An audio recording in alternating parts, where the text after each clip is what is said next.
Hey, John Horn here, CEO of StubGroup. We're a premier Google partner, digital advertising agency.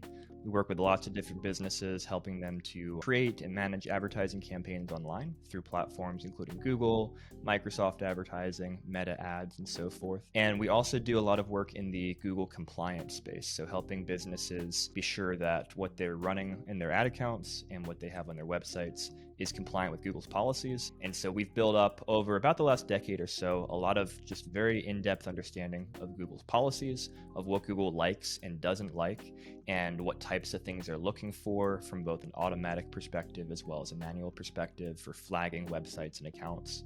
And so we work with businesses to help them fix potential problems, take care of things that might be flags with Google, and then craft appeals the way that we know Google likes to see them, with all the documentation and different things that Google wants to see in order to maximize the likelihood of getting their accounts unsuspended. How much success do you have with affiliate marketers coming into your business and asking for your help? I'd say it's going to very much depend on the affiliate and how they approach things, because we do work with a lot of affiliates. We've had a lot of success with affiliates getting them back online, but really the success comes down to what the affiliate marketer is open to doing with their website and approach in order to comply with Google's policies and get rid of some of those red flags that Google tends to see when they're working with affiliates. What's the big percentage of what you see that affiliates are doing wrong? One of the biggest things I'd say is not having enough unique, helpful content on the website. So the way Google looks at affiliate marketing is it's not against Google's policies. You are allowed to be an affiliate marketer and work with Google, but Google wants to be sure that the results that people are seeing on Google are not just kind of copy paste all pointing to the same location. They're looking for unique, relevant, helpful information on each website, on each page that someone's going to from an ad. And so often we'll see basically just a copy paste. Okay, this is the same exact landing page as a billion other people are using. The only goal of this page is to send traffic to a different domain, and so it looks like a gateway page to Google, and there's no other context or information about the actual business that's running that domain.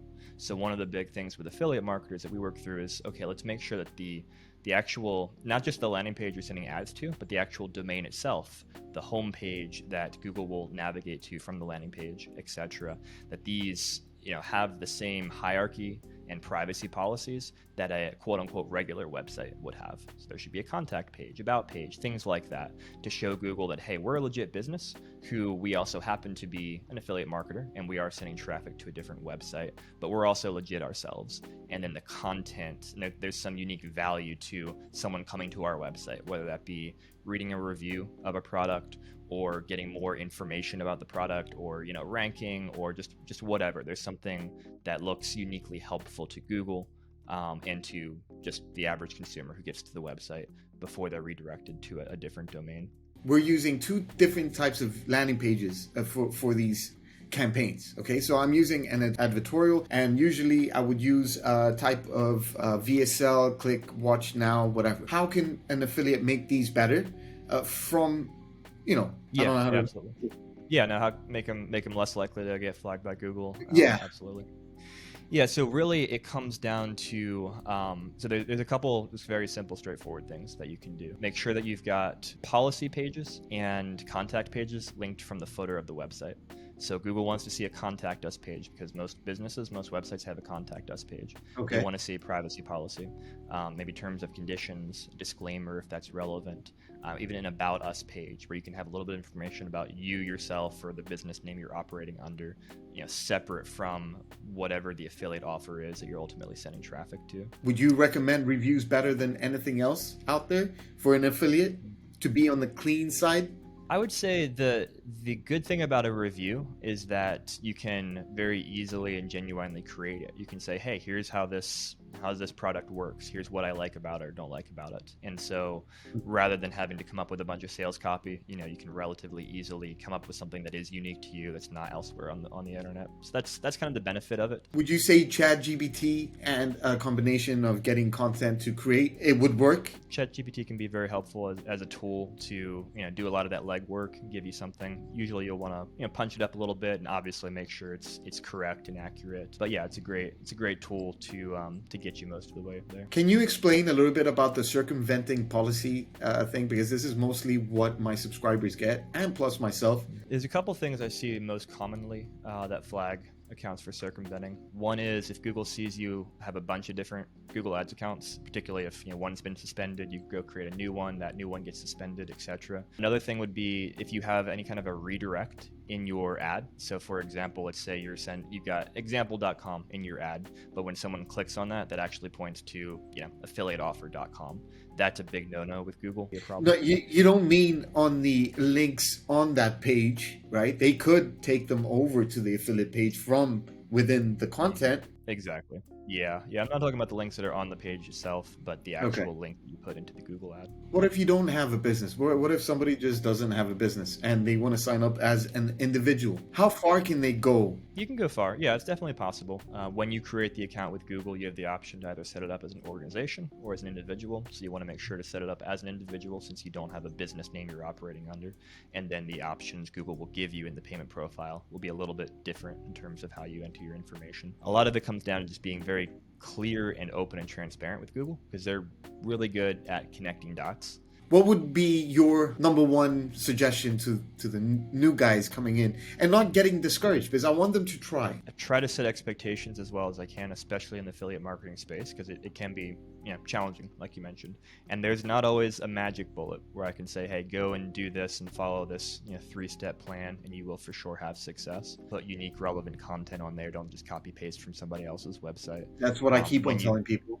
Yeah, that's massive. When you set up the ad account, spend the time to do it right. Spend the time to give accurate information to Google. We'll just cover a little bit of Bing, if you don't mind, because I want to get to that. Sure. I never had really big troubles with Bing, but I do know from experience from my customers, a lot of people, when they put their information in, they get shut down. But what is going on with Bing lately? There's been a lot of changes internally at Bing with their policy teams and leadership there. So there's been a lot of flux. I was talking with some higher ups there last month, and they were talking about there's a lot of policy changes coming down the pike because of some new leadership being put in place there. So I think there's a lot of flux right now. One big new thing that's coming out that people should be aware of is that starting, I believe it's in August of 2023. Microsoft is only going to serve ads from accounts that have gone through advertiser identity verification. Okay, well, I think that's good. At least I think it will clear up the place. As long as you're legit and you show those, I mean, that's the whole point. And be real and with all the data that you're giving. One last thing, because I don't think there's anything else. You've done an amazing job here. People that want to actually take this to the next level, how can they reach you? I'm going to have a link somewhere below my video. What happens when somebody comes to your site, or what's the process? Yeah, absolutely. So go through that link that you mentioned, or you can go to StubGroup.com. And basically what the process looks like is you can reach out to us, give us a call or do a chat or fill out a form on our website. And then we're going to gather some information from you about exactly what's going on, what's your problem, what are you suspended for, things like that. And we're going to figure out if we think that we can help you. If we can help you, then we'll explain what that process looks like, what it costs, timeline, etc. And then next step would just be to get an agreement in place and move forward. And if we can't help you, then we'll tell you as well, because we don't want to. We're not in the business of taking money from people if we don't see a path forward. So if we can't help, that's so important. A lot of people don't like to take that second that second step because thinking they're gonna have to pay if somebody contacts them or whatever. And I've been in that mindset as well. So thank you for clearing that up. So you get a free actual consultation on your account, so they can tell you what they can do and how they can help you, and tell you the cost to help you get on. Other than that, thank you so much, John. Absolutely. No, thanks for reaching out. It was great chatting with you. And hopefully this is helpful to anyone who's watching this video. Thanks again. Hey, thanks for watching another knowledge pack video from StubGroup. We're the #1 resource for fixing Google suspensions and policy violations. We're also one of the top premier Google partner agencies in the world. We'd love to help you fix your suspension, dominate Google ads, and grow your business. So please subscribe to this channel for more great tips and insights into all things Google. And check out the description below to get expert help for your own suspension. Thanks.